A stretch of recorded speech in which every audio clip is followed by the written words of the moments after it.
En ese instante fue cuando me encontré a la madre Laura.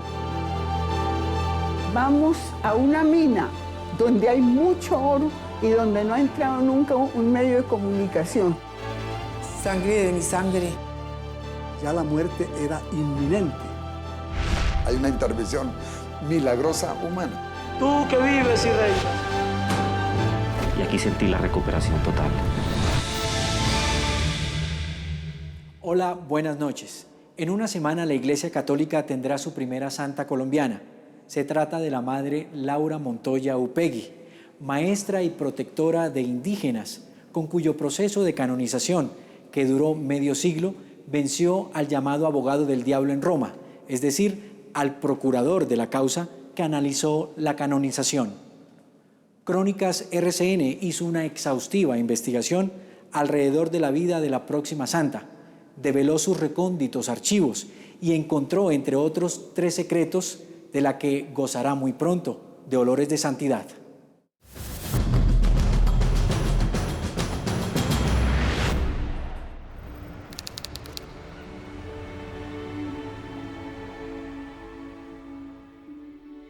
Hace 9 años, Carlos Eduardo Restrepo Garcés no tenía alternativa. Yo comienzo con la enfermedad en mayo del 2004 y hago unas 6, 7 entradas a la clínica cada mes. Y en enero del 2005 ya entro prácticamente 2 meses a la clínica. Vamos a los ascensores, que es los que nos lleva directamente. Fue en este centro asistencial, la Clínica Las Américas en Medellín, donde Carlos Eduardo fue hospitalizado por una extraña y catastrófica dolencia. Era una enfermedad crónica que se denomina enfermedad indiferenciada del tejido conectivo, con una crisis de una enfermedad que se llama polimiositis, que es una inflamación muscular severa. Los medicamentos del urgente tratamiento bajaron radicalmente sus defensas.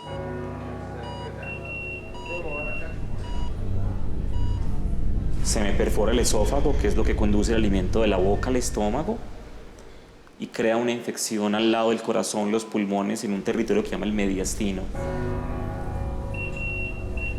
El doctor Libardo Antonio Márquez, amigo de Carlos Restrepo y anestesiólogo, fue la primera persona que lo vio en la habitación. El estado de Carlos era un estado final.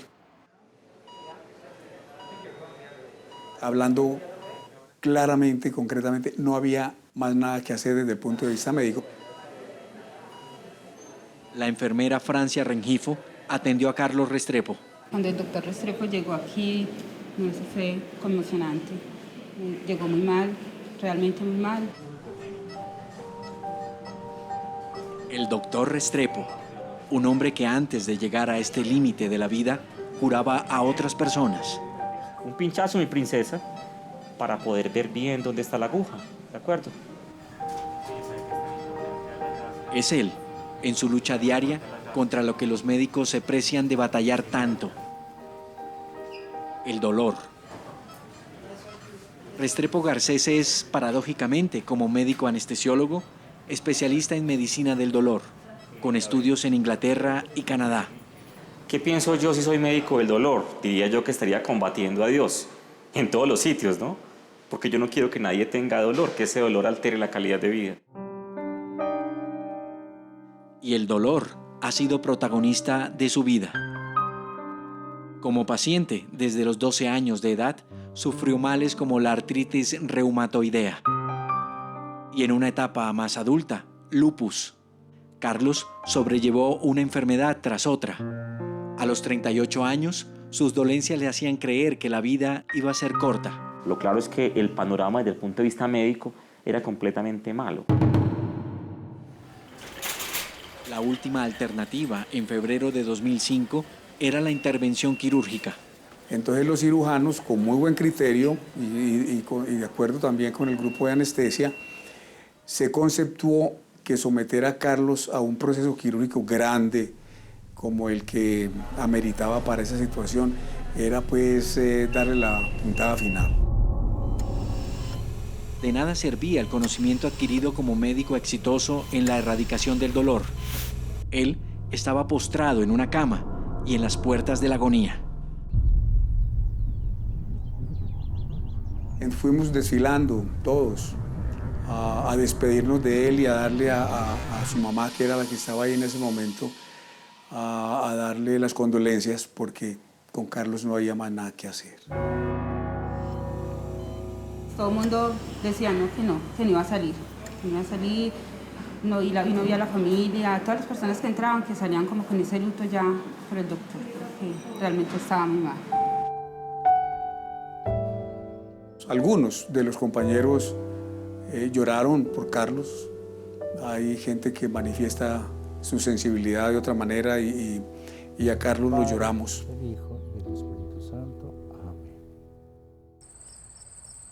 Una noche, Carlos Eduardo Restrepo, en un último brillo de conciencia, ve la figura de una mujer.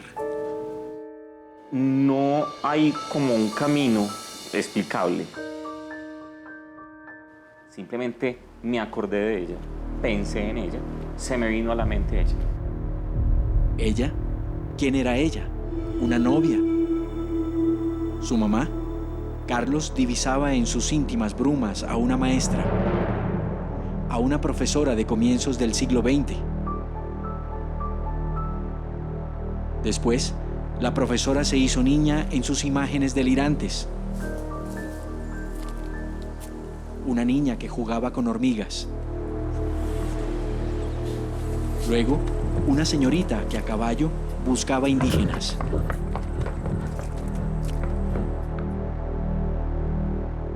A quien ve en su agonía es a esta mujer, una paisana nacida en 1874 en la población de Jericó, Antioquia, Laura Montoya Upegui.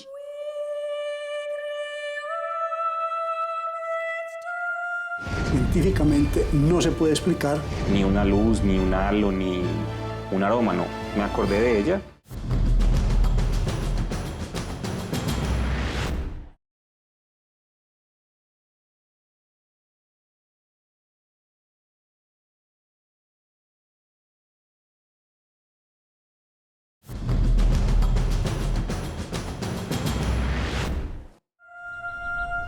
Aida Orobio, religiosa de la Congregación de Misioneras de María Inmaculada y Santa Catalina de Siena, en Medellín, ha estudiado la vida de Laura Montoya, de quien se sabe tenía una inclinación especial por la enseñanza y la defensa de los indígenas. Todo lo que ella encontraba que estaba en contra de la dignidad humana, concretamente del grupo indígena, buscaba toda la forma de salir adelante y de pasar por encima o por debajo, pero pasar.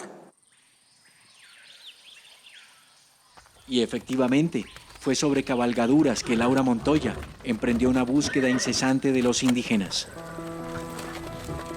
En una época en que la moral pública era propiedad de la Iglesia Católica. Ya no podía encontrar apoyo ni social ni eclesial con esa propuesta de irse a la selva a buscar a los indios.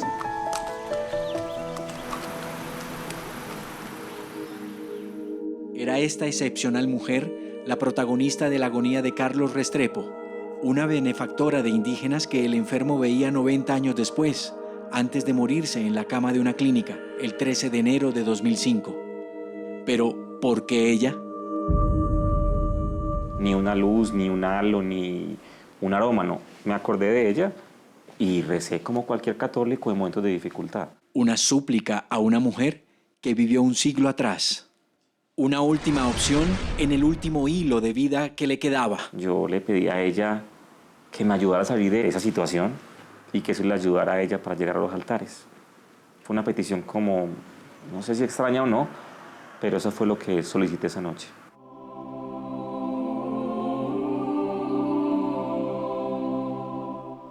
Yo realmente tuve una noche muy tranquila. Y digo muy tranquila, es una noche como con paz. Carlos sentía desde los más recónditos enigmas de la vida la presencia de esta mujer, de esta beata, a quien un año atrás, en 2004, la Iglesia le comprobó su intercesión en la curación de una enferma. ¿Cómo llega ella en el momento límite en que usted se enfrenta a la muerte?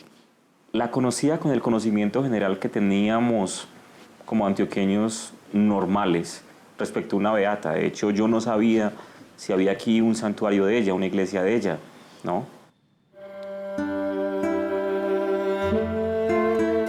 El agonizante Carlos Eduardo Restrepo, después de 2 entradas y salidas de este centro asistencial, estaba siendo objeto de un asombroso regalo que tantas veces exalta la fe.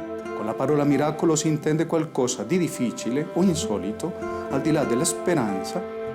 Un milagro, un hecho de fe en la humanidad de un hombre formado en las rígidas ilustraciones de la ciencia. Y de esto, Monseñor Jorge Aníbal Rojas tiene la autoridad para hablar, pues ha sido juez delegado en 9 procesos de beatificación y canonización. ¿Qué es un milagro desde el punto de vista del tribunal al que usted ha pertenecido? Un milagro es un acontecimiento extraordinario que tiene que revestir fundamentalmente 4 características. La inexplicabilidad desde el punto de vista científico, la instantaneidad, la integralidad de esa intervención milagrosa y la perdurabilidad en el tiempo. Reuniéndose estas 4 características, ya se empieza a estudiar y a instruir el proceso en su fase diocesana. En el caso del médico Carlos Eduardo Restrepo, ¿se presenta? Por supuesto que se presentaron estas 4 características y se estudiaron a cabalidad. Lo estudia precisamente la ciencia. Lo que hace el Tribunal Diocesano que se conforma es reunir las pruebas documentales, las pruebas periciales y las pruebas testimoniales. Se interrogan un número de testigos hasta 25, se consultan unos médicos, se recogen las pruebas, en sesiones solemnes los testimonios y al final se envía a la Congregación para las Causas de los Santos la documentación final. Esos estudios vendrían después.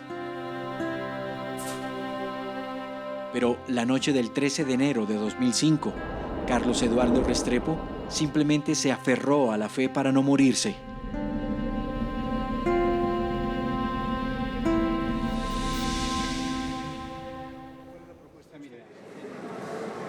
Monseñor Ricardo Tobón, arzobispo de Medellín, recuerda la situación que vivió el médico en su lecho de enfermo. Diga usted en un círculo de médicos que se concluye ya se va a morir y de repente tiene una curación que es definitiva. Es esto lo que se ha estudiado y la conclusión ha sido científicamente no se puede explicar y es así como se ha llegado al milagro.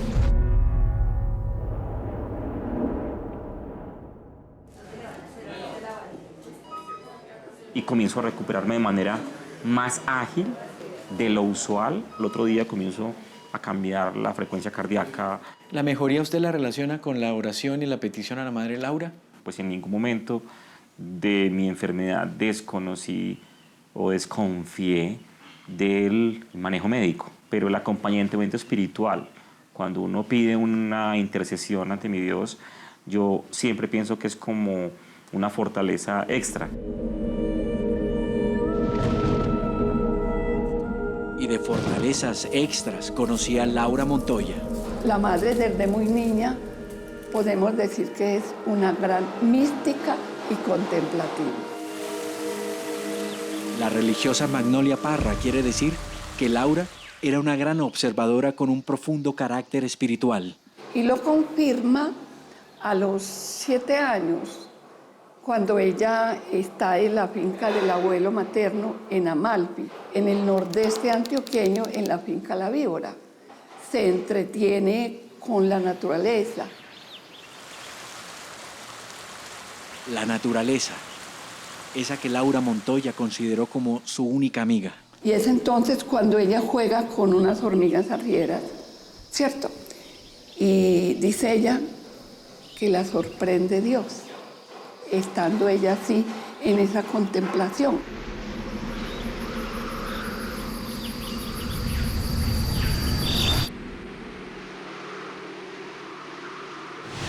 Laura Montoya se sintió como herida por un rayo.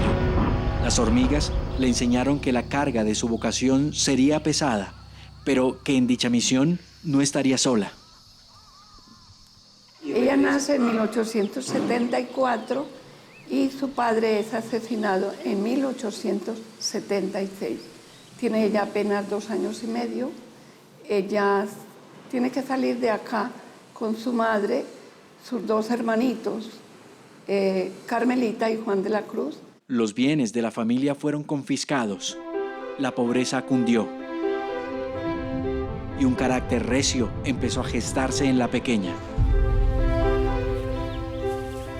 Que la niñez de la madre fue muy dura y humanamente hablando, ser despreciada, pasar hambre, pasar frío. La niña del hormiguero, la que ya había sido tocada por Dios, y la maestra inquieta por la situación de los indígenas, eran la misma persona en la cabeza de Carlos Restrepo en su momento final. La beata que con un milagro más podría ser santa.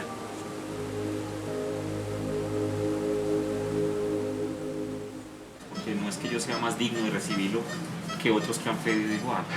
De la misma manera puedo preguntar, ¿por qué me pasó a mí?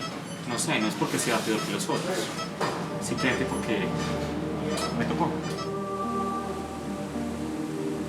Fue el beneficiado, elegido para recibir un favor de Dios dosificado. Sin embargo, detrás de un milagro hay una mujer que debe afrontar duras dificultades, incluso a opositores de la misma iglesia. La Madre Laura demostrará que tiene las faldas bien puestas para irse a la selva a cumplir con su misión. Vino el dedo de Dios y tocó a la persona. A ella le adaptaron la silla en un buey. Ella, para atraer a los indígenas, utilizó la música. Esto va a crearle un problema a Laura.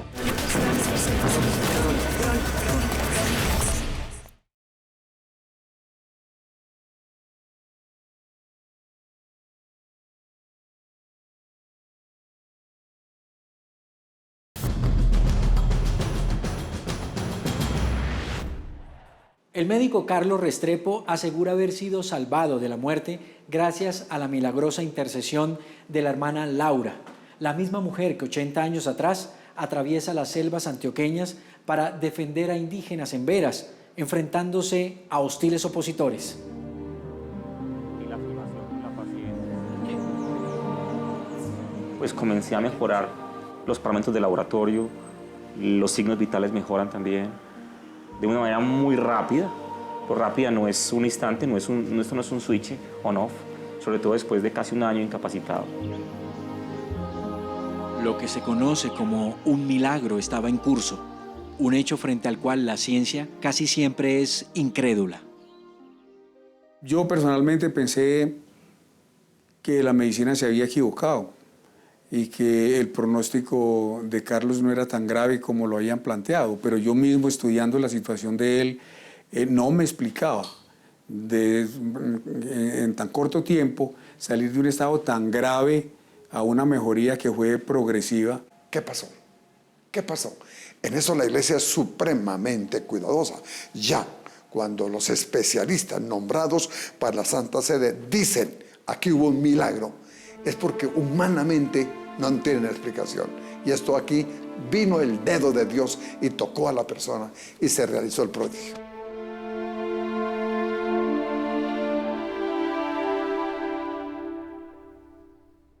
Para el obispo de Engativá, en Bogotá, Monseñor Héctor Gutiérrez Pavón, las explicaciones de este prodigio por intercesión de Laura Montoya están en la vida misma de quien actualmente es beata. Era una mujer con entereza. Y no solamente en eso, se enfrentó a los obispos. Tuvo dificultades porque en la vida de la santidad la cosa no es un camino de rosas.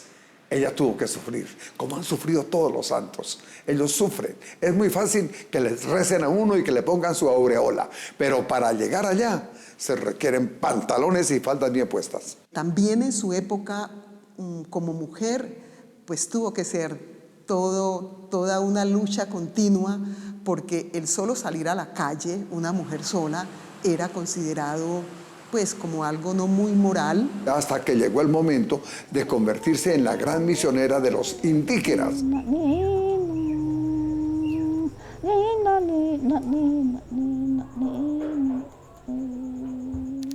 Estando de maestra, un padre de familia le comenta que donde él trabaja en la finca viven unos indígenas que no son bautizados, que no tienen ninguna formación, digamos, lectoescritura, y que por lo tanto abusan de ellos en los negocios, en los trabajos.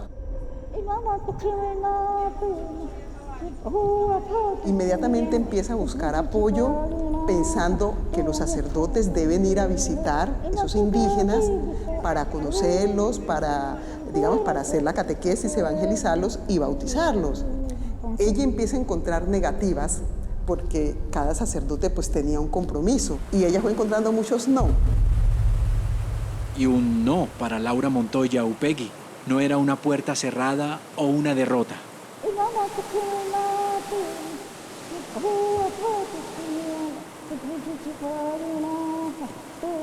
Hasta que llega un momento en que piensa, si todos dicen no, no, es porque esto me toca a mí. Y desde ese momento ella empieza a hacer su propuesta de me voy a la selva a evangelizar a los indígenas. Entonces, en su momento eso fue una locura. Esa locura de Laura Montoya ya no tenía marcha atrás. Algunas de sus alumnas se apuntaron a la aventura, pero sin ensillar aún las bestias, el camino se hacía esquivo. Es muy difícil encontrar apoyo porque los confesores, pues algunos le prohibían abiertamente pensar en eso. Eso no era para una mujer soltera, para una mujer joven, no, eso era imposible. Hasta que al fin encuentra a Monseñor Maximiliano Crespo, que le dice, yo apoyo esa obra con alma, vida y corazón. Se necesitaban recursos y gente. Resultaron 6 acompañantes, todas mujeres. Allí hay algo importante y es el hecho de que la mamá, doña Dolores Upegui, un poco preocupada, porque pues Laura es una maestra soltera, las compañeras que la van a ir con ella pues también son solteras, y ella dice, este grupo de mujeres jóvenes, solteras, y meterse al monte, esto va a crearle un problema a Laura, y dice, yo las acompaño como respaldo moral.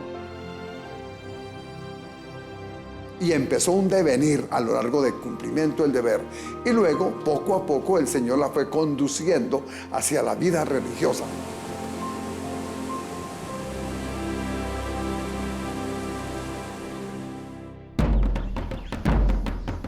Fueron 10 intensos días de camino de ese mayo de 1914. Sobre las bestias iban 7 mujeres atravesando 7 poblados.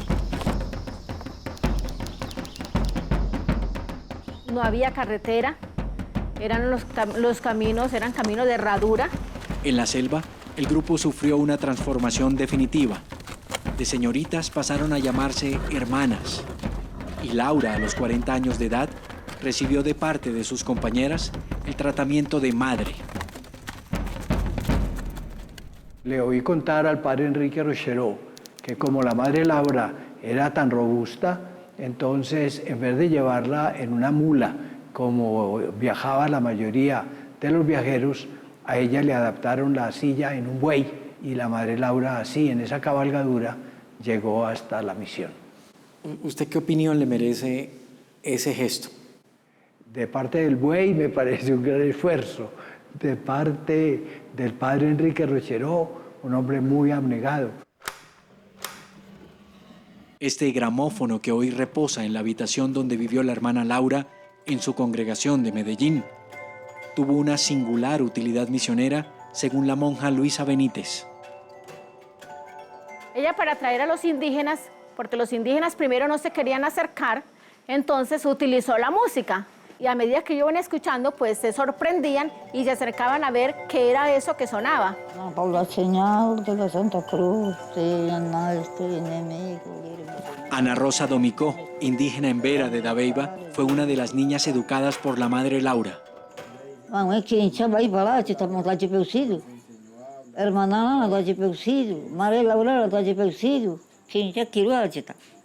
La semilla que Laura Montoya sembró en esta comunidad sigue germinando. Para mí es mi maestra y mi madre. Recorriendo los mismos barrizales que Laura Montoya pisó, Sisto Mojori recuerda las enseñanzas de esta antioqueña de avanzada. Enseñaba como para estudio y ella visitaba los indígenas cada casa.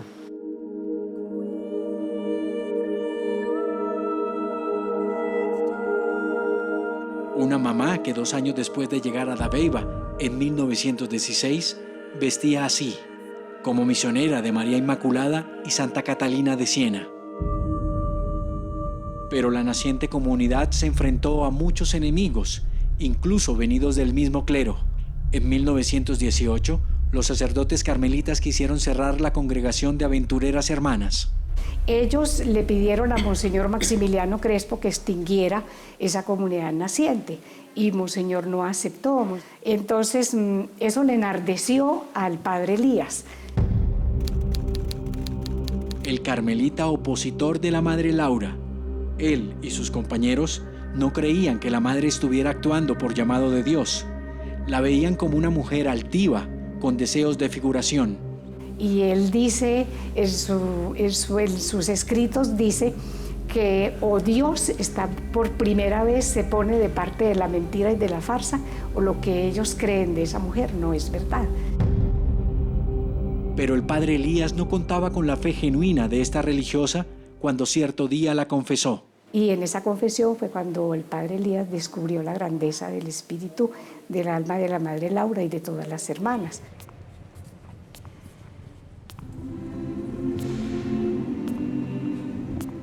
Estefanía Martínez Velilla es una de las más antiguas lauritas vivas. Ella, que conoció a la Madre Laura, lleva 70 años con esa espina en su costado. No fue buena relación, por eso ahora vamos a consolidar mejor las relaciones. La Madre Estefanía habla de que los carmelitas desean reconciliarse con ellas. Y a ese histórico perdón fue invitado Crónicas RCN. Los carmelitas en gran parte fuimos ese palo en la rueda de la fundación que nacía no solo en el corazón de la Madre Laura, sino en el corazón de Dios, y decirle a las Madres Lauritas que nos inclinamos en reverencia ante la santidad de ella y la obra que ellas como hija realizan. Las reliquias del padre Elías, el antiguo opositor, fueron entregadas a las religiosas como símbolo del histórico arrepentimiento. Hoy la congregación, que casi fue cerrada, tiene a la fecha más de 850 religiosas en 21 países de 3 continentes.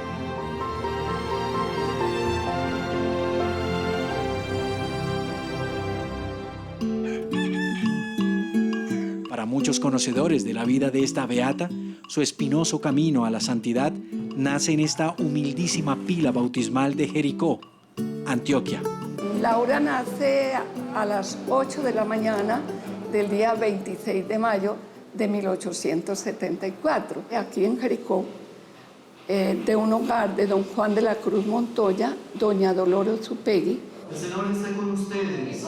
El padre León Palacio no se cansa de contar la historia sobre la predestinación de la religiosa en esta capilla de la casa donde ella nació. Allí reposa la modesta pila de su bautismo. Su madre no se la acercó a su pecho, sino después de que fue bautizada. Es así que cuando Laura nace, pues don Juan de la Cruz, apuradito, se va a buscar un sacerdote para que le bautice a su niña. Entre papá y mamá no había consenso si llamar Dolores o Leonor a la recién nacida. El cura de entonces quiso dirimir la divergencia. Abre el martirologio y sus ojos lo primero que ven es el nombre Laura. Y es el sacerdote que elige el nombre para la pequeña niña, María Laura de Jesús Montoya Upegui. Pero la familia no concebía usar el nombre de Laura, pues ninguna santa se llamaba así. Y el sacerdote dice, pues que sea ella la primera santa.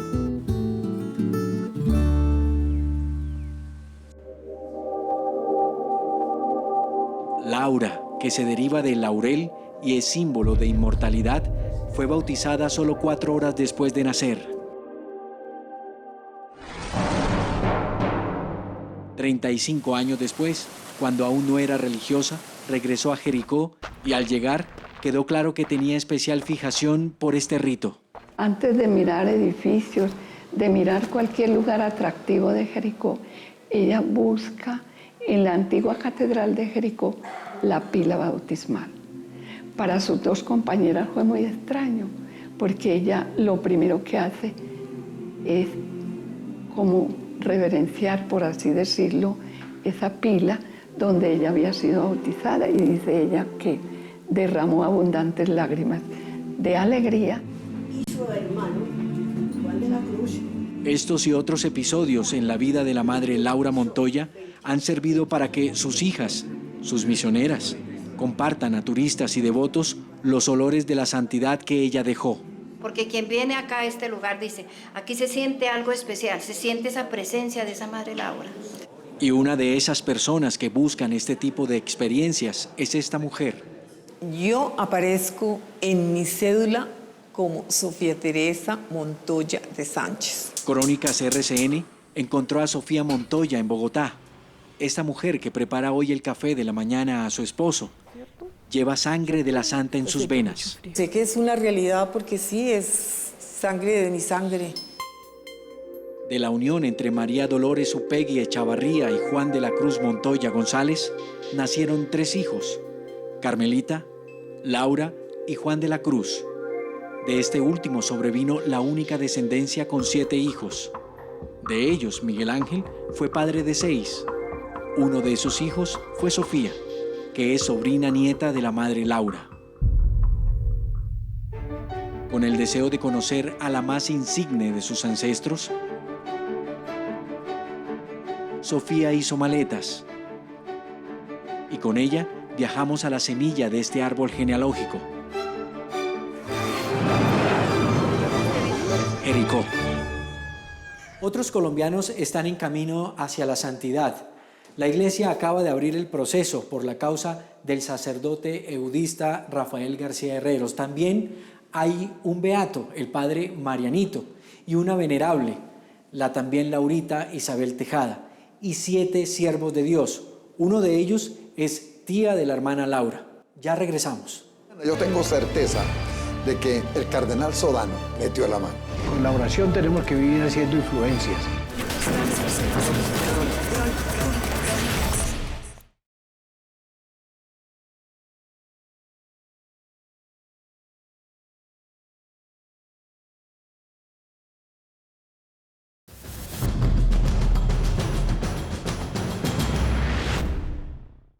La señora Sofía Montoya, sobrina nieta de la madre Laura, no estaba incluida dentro de la genealogía que las lauritas han tratado de reconstruir por más de 60 años. Esto se da gracias a Crónicas RCN y a este revelador viaje que ella realiza a Jericó, Antioquia. Así continúa nuestra historia.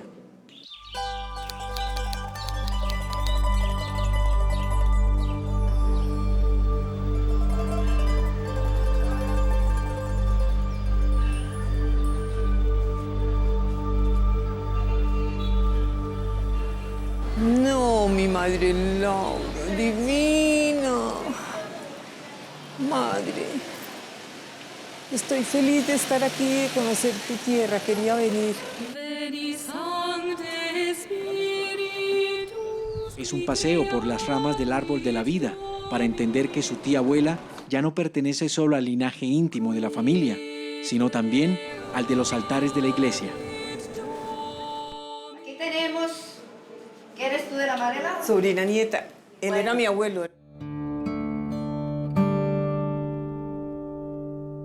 En Jericó, Sofía se divierte, se asombra, se acerca a la madre Laura por medio de la oración y también se emociona. ¿Y después la bautizaron ahí o trajeron la pila? Esta es la pila bautismal. Mucha Nosotros, alegría. las hermanas, sí, Hermana, estamos muy contentas y de estoy tenerla aquí. feliz No de llore, que esto es conocerla. motivo No, de ya, alegría. Es que es de alegría, es que es una mezcla de todo. Esto es motivo de alegría, tener una familiar de la madre Laura. Me deja una enseñanza de amor hacia el prójimo y el perdón. Del lugar donde nació la madre Laura, su sobrina nieta, va ahora al santuario, en Medellín, donde la ungida murió.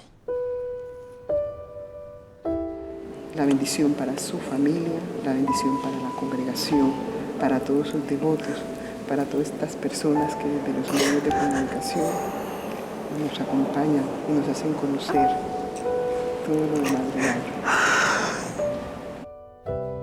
Junto a la sucesora de la Madre Laura, la superiora número 11 de la Congregación de las Lauritas, llegan al osario donde reposan los restos de las mujeres que a caballo estuvieron con los indígenas de Dabeiba. 100 años de historia frente a ellas. Qué dicha, la vimos a Estamos en la pieza de la Madre Laura. ¡Ay, no! ¡Ay, mira la cama! Donde ella vivió sus últimos años, la enfermedad y la muerte. En la tercera semana de octubre del año 1949, cuando la luna menguaba, el día 21, a las 6:45 de la tarde, la luz de la Madre Laura se apagó.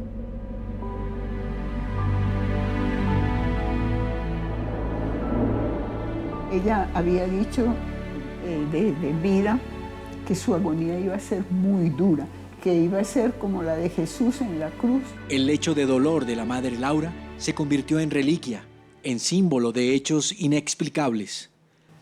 Aquí ocurrió en 1994, según la Iglesia, el milagro que curó de un cáncer de útero a Herminia González. Dicha curación extraordinaria permitió a la hermana Laura convertirse en beata. Acostaron a la señora Herminia en la cama donde la Madre Laura murió y ahí se efectuó el milagro. Aunque la Iglesia reconoce 2 presuntos milagros, uno para beatificación y otro para canonización, entre los fieles se quedan más hechos anónimos, como el de Gloria Esperanza Sánchez. Llevaba 9 años buscando un hijo y no había podido quedar embarazada. Con todos los tratamientos médicos que me hicieron, me dijeron finalmente que yo no podía tener hijos. Una de las monjitas me permitió acostarme en la cama de la Madre Laura. Más o menos a los 6 meses quedé embarazada. Fue tan maravilloso, tanto para las 2 familias, que la alegría de todos fue inmensa.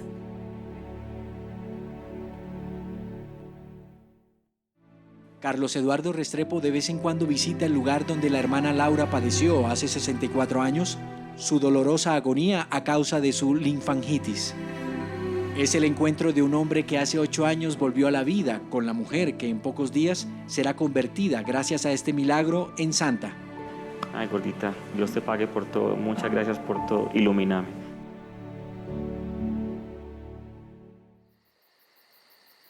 ¿Hacia dónde nos dirigimos en este momento? Vamos a una mina donde hay mucho oro y donde no ha entrado nunca un medio de comunicación.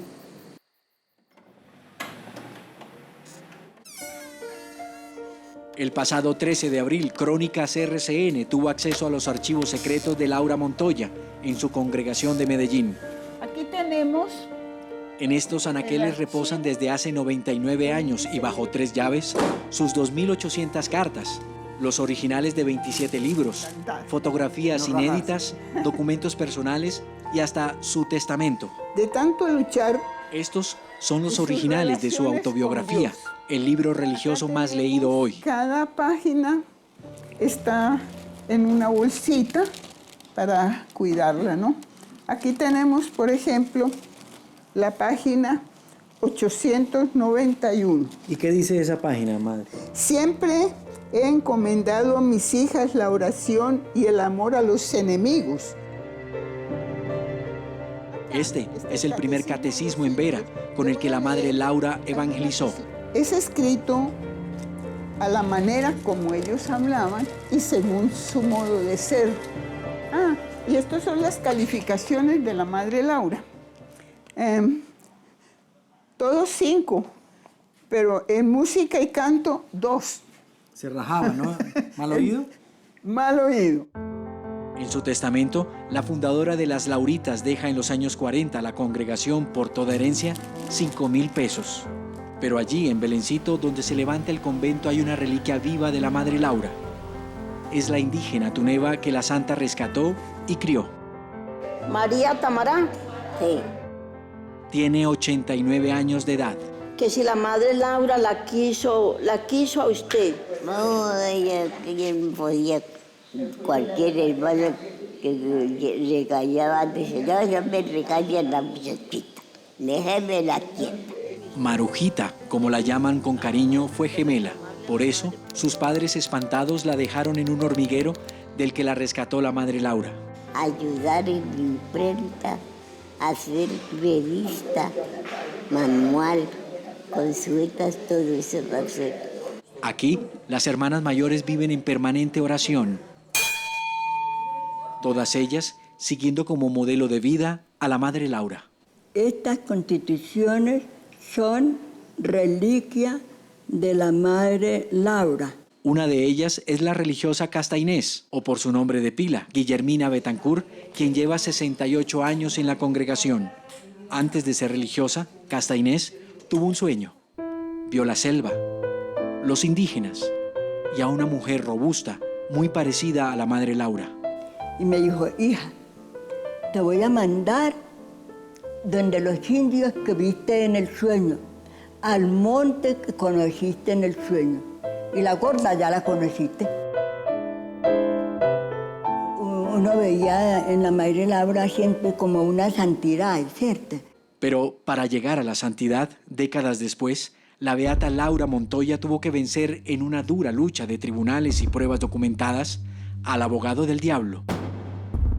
Es decir, a uno de los fiscales procuradores del tribunal que establece la veracidad de un milagro en el Vaticano. Monseñor, se necesitan muchos recursos, mucho dinero para llevar la causa de alguien, de un candidato a la santidad. Tienen unos costos, por supuesto. Las causas de canonización deben tener un patrimonio propio. El próximo 12 de mayo será llamada Santa Laura. Estará nuevamente aquí, en la Plaza de San Pedro en Roma, como cuando fue beatificada. Pero esta vez el Papa Francisco declarará como dogma de fe o afirmación de la Iglesia que una colombiana es santa.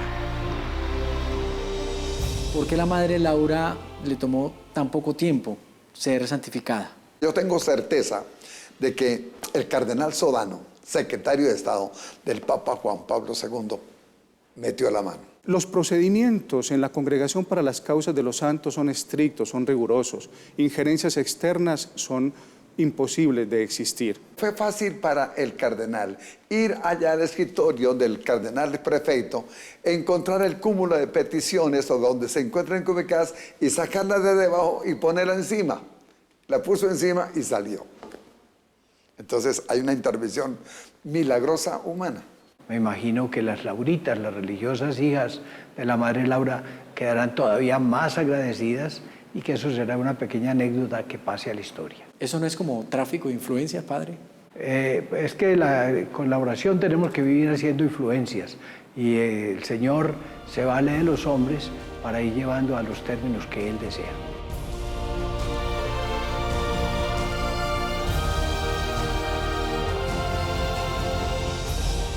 Monseñor, para usted tener una santa es más importante que si el país ganara un campeonato de fútbol o tener un premio Nobel de literatura. Para mí es mucho más. Yo sé que me encanta el fútbol y juego fútbol. García Márquez es importantísimo, pero al pie de la madre Laura, me perdona García Márquez, quedó muy atrás. Aquella premonición en la pila bautismal que le marcaba un destino de santidad a Laura está a una semana de hacerse realidad en Roma. Y todo porque a un científico, a un médico, se le hizo el milagro de la vida. Él lo recuerda todos los días.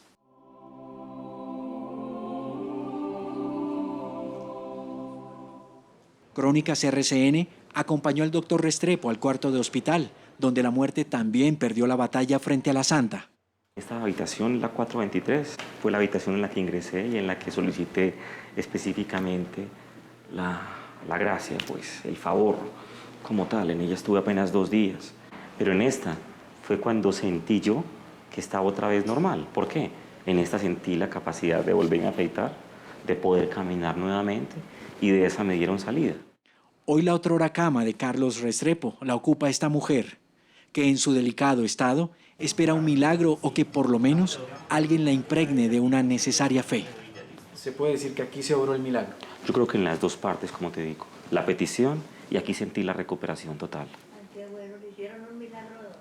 Sí, mi señora. ¿Qué virgen es la Virgen? La madre Laura. Ay, qué dicha, gloria a Dios. Aquí estuve yo. Entonces usted fue el privilegiado de la Madre Laura. ¿Cómo no, mi señora? Ay, yo lo felicito. Muchas gracias, mi señora. No, ya, yo la tengo aquí. Que yo también la tenía ahí. Ahí estuve yo, mi señora. Me va a sacar de aquí. La va a sacar de aquí. Tenga fe en los médicos, ¿listo? Que el mejor homenaje que podemos rendirle a nuestra santa es reconciliar los corazones, siendo una oración por la paz.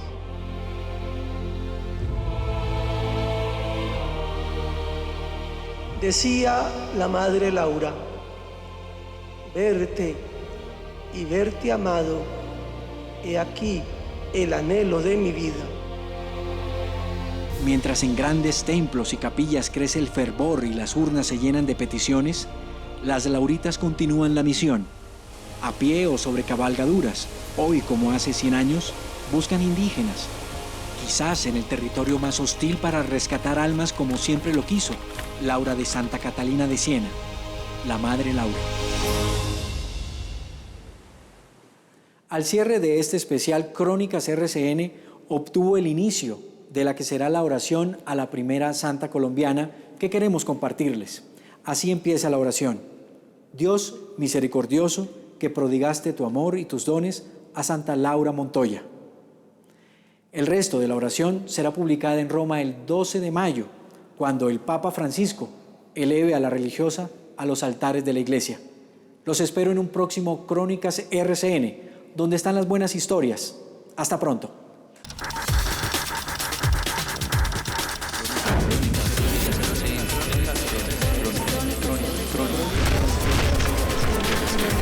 Crónicas.